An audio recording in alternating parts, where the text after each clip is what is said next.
Today's Bible study is going to be Deuteronomy 28. This is a really important chapter, I feel like. I'm not going to read the whole thing, but a little backstory as to why this is so important. I read it at a time when I wasn't fully submitted to the Holy Spirit, and if you know about this chapter, he's talking about, I believe, the Israelites going into the promised land, and half of the chapter, or not even half, like 1/4 of the chapter is blessings for obedience, blessings that you can expect in the land if you're obedient. And then the rest of it is curses for disobedience. And the curses for disobedience is like a page and a half. It's like double, almost triple the blessings for obedience. And when I first came across this, I actually was a little bit shocked and kind of like upset a little bit. And I said, Lord, why do you have so little blessings for obedience, but so many punishments for disobedience? Why is that? Or it's curses for disobedience. But yeah, I saw that as him just saying, well, if you miss it, I'm going to do this, I'm going to do that. Just to give a little summary, the blessings that he says is he'll bless the land, you'll become lenders, not borrowers. On a personal note, I think he says like the fruit of your womb will be blessed, and yeah, the crops in the land will flourish. Everything will basically go right for you if you follow my instructions. Now, on the opposite side of that, when it says the curses for disobedience, I'm not going to read all of this because it's so long, but it goes into really weird territories.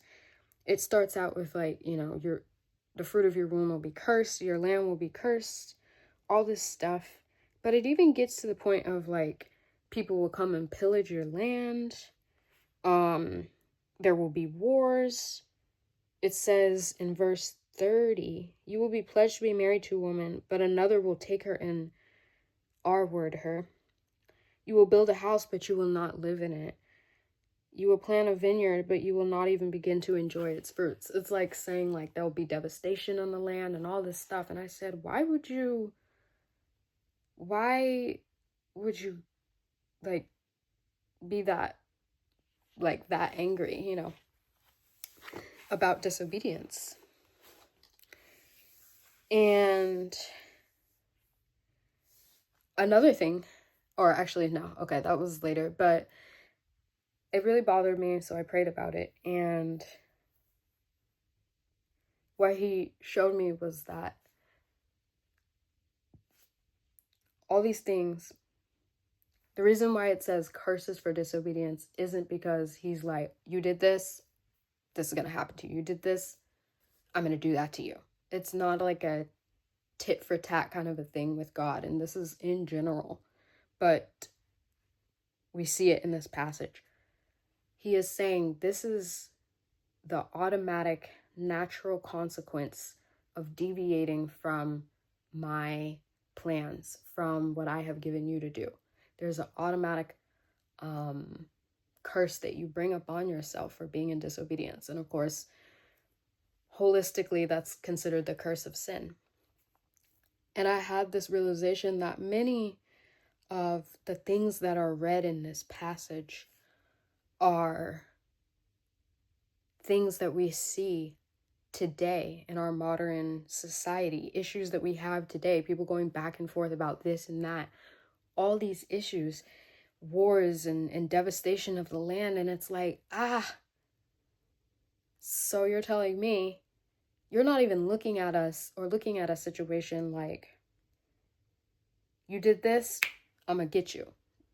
The Lord is gracious in grace and mercy, quick in grace and mercy. That is his disposition. That's what he wants to give.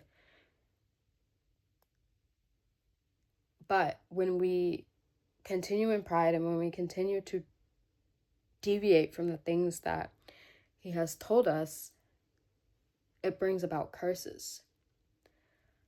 And I was just in awe because obviously he was speaking to the Israelites, but it's a metaphor for all of us. It's a metaphor for the whole idea of sin and actually obeying him. It's the reason why he talks about if you follow my instructions, you'll have this, you'll have that.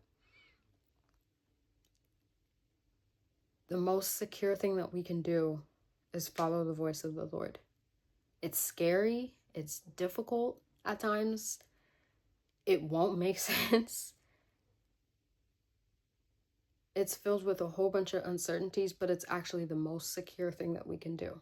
Everything else can be taken from us in a moment, at a moment's notice. But I was just really shocked that that was what he was saying with that. Like, there are natural consequences.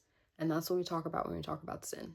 The natural consequences for deviating from the laws and the precepts that he has set up as the foundations of this earth. We're not supposed to deviate from that. We have free will, so we're allowed to, and he won't force us to do anything. I had this realization earlier today that if I wanted to, I could stop with all of this, and I could just go and have a normal life, quote unquote. He doesn't force any of us to do anything, but he brings us to a place of conviction to where it's almost impossible for us to continue in our ways. And that's because he loves us. That's because he wants us to get it. And he wants us to lean on him. Anyways, that's it. I'm going to do live Bible study hopefully next week. I like to do these on Wednesdays, but only if people are going to show up and want that. So, yeah. Bye.